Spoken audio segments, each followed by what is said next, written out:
Hello everyone! Welcome po ulit sa ating MathIsip YouTube channel where you find free Tagalog mathematics tutorial. Here in our channel, our goal is to make mathematics easier to understand. Thank you very much for our subscribers, and kung hindi ka pa po nakakapag-subscribe, I encourage you to click the subscribe button para updated ka lagi sa mga bago pang lessons. And for our fellow teachers, thank you very much for sharing our videos. Kung gusto nyo pong ma-access or ma-avail ang ating mga PowerPoint products, you can click the link in the description below. I hope nakakatulong po ito sa inyong pagtuturo. Less preparation time, and you can actually tailor this because these are editable files. Pwede nyo pong i-tailor according to your classroom needs.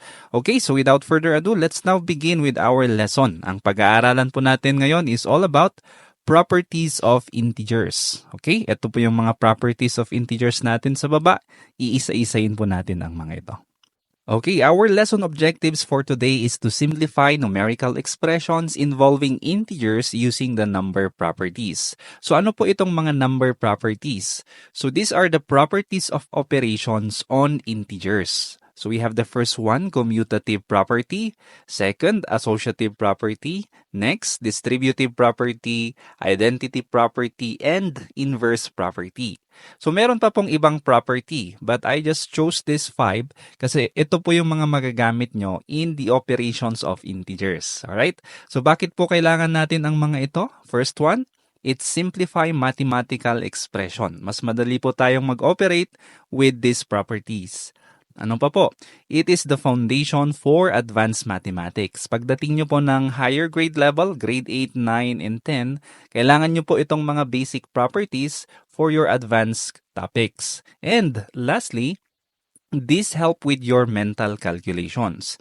Kahit na hindi po kayo gumamit ng calculator or kahit hindi nyo naisulat sa papel, this can help you to do the calculations mentally. Okay, the first one is commutative property. Okay, commutative property, the order of number does not affect the result when adding or multiplying integers.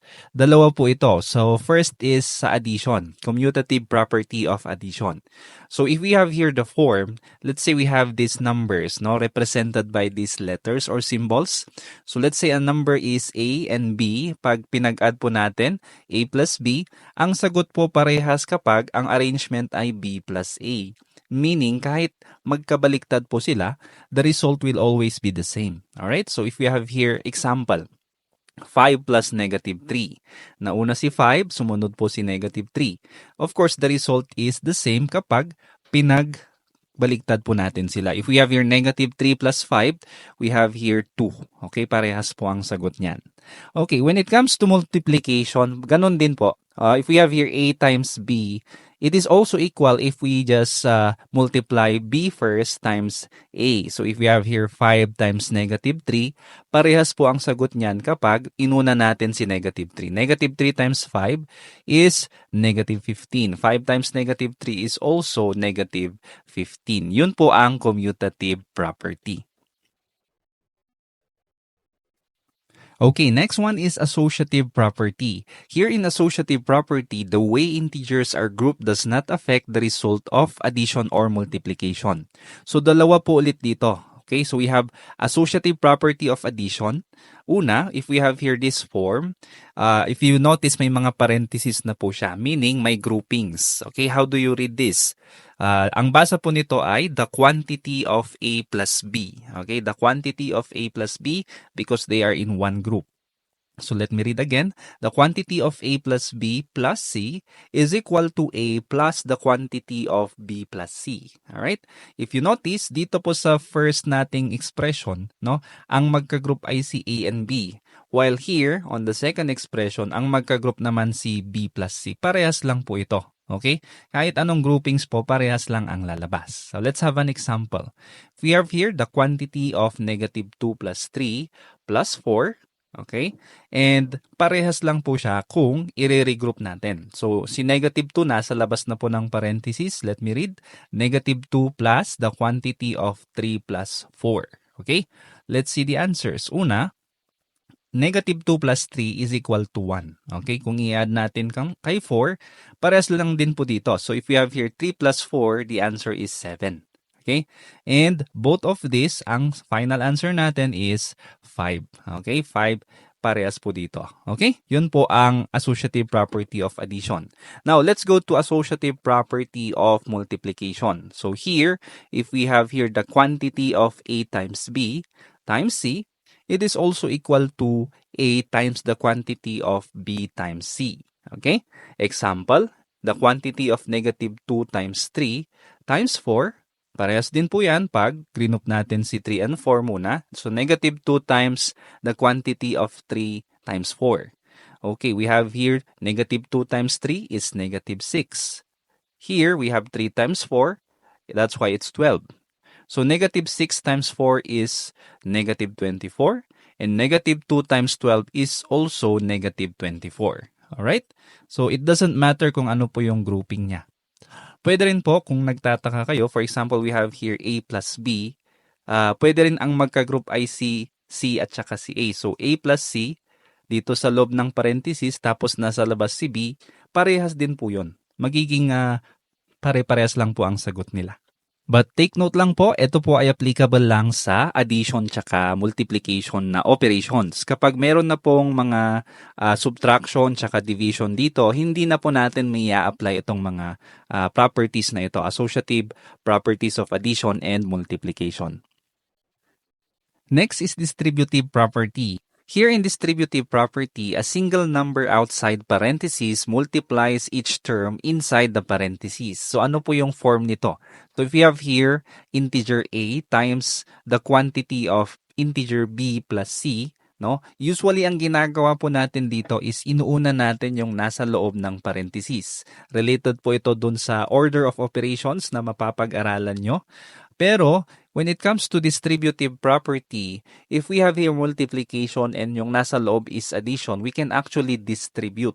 Okay, ibig sabihin, yung first na integer natin which is A, imumultiply lang natin sa first integer sa loob ng parentheses. So if we have here 8 times B, and then next is imumultiply naman natin siya sa second integer sa loob ng parentheses. So it will now be A times B plus A times C. Okay? So, yung operation po sa loob ng parentheses, yun po yung operation dito sa gitna. Okay, let's have an example. If we have here 3 times the quantity of 4 plus 2, usually, we just add 4 plus 2 para maging 6 and then imumultiply na natin kay 3. We will get 18. But in distributive property, parehas lang po yan pag dinistribute natin siya. So, 3 times 4, we have here 3 times 4 and then next is 3 times yung second integer which is 2. So, plus 3 times 2. 3 times 4 is equal to 12 and 3 times 2 is equal to 6. So, 12 plus 6 is also the same. 18 pa rin po yan. Parehas lang po, no? Ganun din po kapag subtraction yung nasa loob ng parentheses. So, if you have here A times the quantity of B minus C, it is also the same if we're going to distribute. A times B minus A times C. Okay? So, example po natin, if we have here 3 times the quantity of 4 minus 2, pag pinag-subtract po natin ito, it will be 2. Okay? And then 3 times 2 is 6.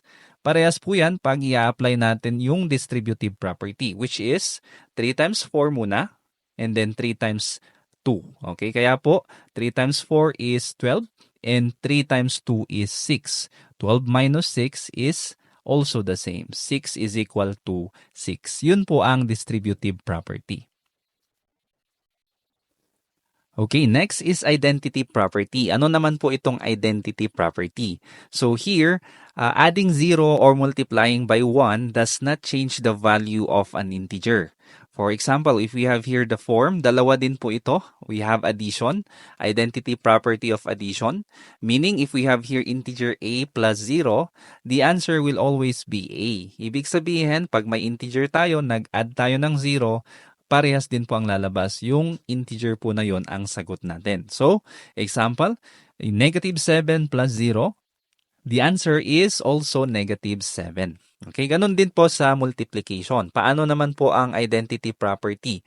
So here in multiplication, if we have integer a times 1, the answer will be the same integer a. Okay, example, negative 7 times 1 will be the same integer negative 7. Okay, kaya po to tinawag na identity property because the integer retains or keeps its identity. Okay, our last property here in this lesson is the inverse property. So ano po itong inverse property? Here, for addition, dalawa po ito. For addition, adding the opposite, whether it's negative or positive, of a number results in 0. Okay? Ganito po sa inverse property of addition. Ito po yung form natin. So if we have here integer a plus negative a, the answer is equal to 0. Okay? Remember, ito po yung tinatawag nating additive inverse niya, yung opposite niya. Okay? Example, if we have here positive 10 plus its additive inverse negative 10, the answer is always 0. Okay, ganun din po pag magkabaliktad ito. Parehas lang. Alright, paano naman po itong inverse property of multiplication? For multiplication, multiplying by the reciprocal results in 1. Okay? Ano po itong reciprocal na tinatawag natin? So if we have here an integer a, ang reciprocal niya po is 1 over a. Okay? Pag pinag-multiply po natin siya sa kanyang reciprocal, the answer is always 1. Okay, as long as a should not be equal to 0 kasi magiging undefined na po siya. Alright, example po, if we have here negative 10 times its reciprocal, ano po ang reciprocal ni negative 10? It's 1 over negative 10. Ang reciprocal po ng mga numbers or integers is just 1 over the integer. Okay, so negative 10 times 1 over negative 10, ang magiging sagot po natin dyan is positive 1. Okay? Parang magka-cancel lang po tayo dyan. Okay? Magiging positive 1 din po siya. Alright, so yun po yung ating inverse property for addition and multiplication. Okay, now I think you are now ready to test your understanding sa atin pong lesson. Okay, we have here an activity. All you have to do is to match each equation in column A with the correct property of operations in column B. You can write your answers in the space provided. So I'm going to give you time. You can take your time. Pwede nyong i-pause muna itong video na ito and then you can go back kapag natapos nyo ng masagutan. So I'm going to show you the answers later on.